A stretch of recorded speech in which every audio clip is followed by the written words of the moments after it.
PVR आपकी screen पे 1380 पर ट्रेड करता हुआ। मीनवाइल अब चलते हैं आशीष वर्मा के पास और बात करते हैं पीएनबी हाउसिंग। आशीष, मैं आपको एक बात बताऊं, हमारे पैनल प्रोड्यूसर जो है ना, वो आज सुबह से अभी मेरे को बोल रहे थे कि आशीष वर्मा जी का अप्रैल फुल बनाना है। सुबह मेरा बनाया गया, पर मैं वैसा नहीं करूंगा। नहीं, मैंने कुछ नहीं बनाया था, वो एरर आ रहा था सिस्टम में, हमारे कैमराज में फीड में वो इशू आया था। अच्छा, आपने पता नहीं पीवीआर शरद जी से पूछा। शरद जी बुलिश जरूर हो सकते हैं लेकिन इसके ग्राहक नहीं है। शरद जी एकदम दूर रहते हैं।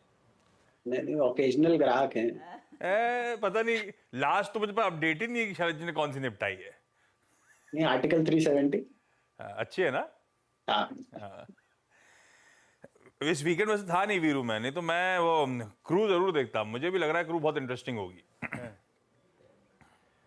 अगर आर्टिकल 370 जितना अंतराल के बाद मूवी देखेंगे ना शरद जी, तो स्टॉक यही करेगा। फिर तो बाय कॉल नहीं दीजिए आप, फिर तो आप ये कहिए कि न्यूट्रल हूं मैं यहाँ पे, अगर इतने लंबे बड़े अंतराल के बाद देखेंगे तो। खैर चलिए, अब छोड़ते हैं इस बात को, ये बात बाद में लौट के आएंगे इस पर। आशीष के पास चलते हैं। एग्जैक्टली इसमें पीएनबी हाउसिंग की तेजी के कारण को समझते हैं। आशीष, स्ट्रॉन्ग मूव 725 डे हाई पर, बहुत तगड़े मूव्स एंटिसिपेट नहीं कर रहा था, पर मैं जब वीकेंड में न्यूज ढूंढ रहा था तब पीएनबी हाउसिंग रडार पे था, पर मुझे लगा नहीं था इस तरह का मूव्स आएंगे। अदरवाइज आज सुबह से मेंशन कर रहा होता। लेकिन PNB housing double digit gains, in fact हर टिक के साथ मोमेंटम और स्ट्रांग हो रहा है। जब मैं आ रहा था तब 13% के आसपास के उछाल थे, अब 15% के आसपास की तेजी है। और आज के अपमूव से पहले दरअसल ये ध्यान रखिएगा, स्टॉक अपने ईयर हाई जो मेरे ख्याल से 914 के थे, वहां से 30% करेक्ट होकर कामकाज कर रहा था। तो पिटा हुआ स्टॉक था जो आज एक तरफा मूव डिलीवर करता हुआ। क्यों? दरअसल एक नहीं, दो रेटिंग एजेंसीज की तरफ से अपग्रेड जाते हुए। पहले इकरा स्क्रीन पर रखता हूं आपके। इकरा ने इस कंपनी की रेटिंग इकरा AA से इकरा AA प्लस कर दी है और स्टेबल आउटलुक के साथ, यह कहते हुए कि इस कंपनी की इंप्रूवमेंट हो रहा है फाइनेंशियल्स में, एक सस्टेन्ड इंप्रूवमेंट देखने को मिल रहा है। इसकी क्रेडिट प्रोफाइल में एसेट क्वालिटी मैट्रिक्स इंप्रूव हो रहे हैं और इसकी कैपिटलाइजेशन प्रोफाइल अच्छी हो रही है। ये रीजंस बताते हुए इकरा ने इसको अपग्रेड करा। लाइकवाइज केयर रेटिंग्स ने भी इस कंपनी को अपग्रेड करा है। केयर AA से उन्होंने भी केयर AA प्लस कर दिया है।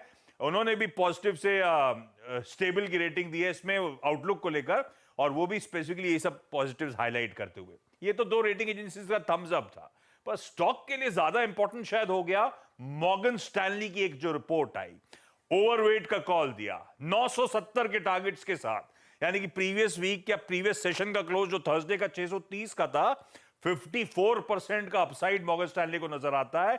दरअसल वो हाईलाइट कर रहे हैं कि Q4 के जो परफॉर्मेंसेस होंगे, आमतौर पे हाउसिंग फाइनेंस कंपनीज के परफॉर्मेंसेस अच्छे रहते हैं, लोन ग्रोथ के लिहाज से, एसेट क्वालिटी के स्टैंड पॉइंट से। और पीएनबी हाउसिंग फाइनेंस उस स्पेस में वैल्यूएशंस अट्रैक्टिव नजर आते हैं। FY25 प्राइस टू बुक के लिहाज से 1 टाइम्स और प्राइस टू अर्निंग्स के लिहाज से 9 टाइम पे स्टॉक ट्रेड कर रहा है। तो एक इंटरेस्टिंग स्पेस, रेटिंग एजेंसीज का थम्स अप आता हुआ, और ऊपर से वैल्यूएशन शायद कहीं ना कहीं अट्रैक्टिव मॉर्गन स्टैनली के लिहाज से। इन सब का इंपैक्ट है कि पिटा हुआ स्टॉक एक तरफा आज अचानक मूव डिलीवर करता हुआ। इनफैक्ट ये मेरे भी नजर में आया था और मुझे भी एक्सपेक्टेशन नहीं थी कि इस तरह का मूव देखने को मिलेगा। नीलेश, बस निकल गई या फिर मौका है अभी भी कुछ कैच करने का? माफ कीजिएगा सीधा जी, आप पीएनबी हाउसिंग जी। बिल्कुल, देखिए यहाँ पे थोड़ा सा लेट हो चुके हैं और एक लगातार गिरावट का ट्रेंड था, lower top and lower top formation बन रहे थे। उसके बाद आज का जो स्पाइक आया है उस पे थोड़ा सा इंतजार करना होगा इसकी सस्टेनेबिलिटी का। अगर ये 740 के ऊपर टिकता है तब यहाँ पे फॉलोअप मूव देखने को मिल सकता है, बट 16% के उछाल के बाद यहाँ पे रिस्क एंड रिवॉर्ड फेवरेबल नहीं है।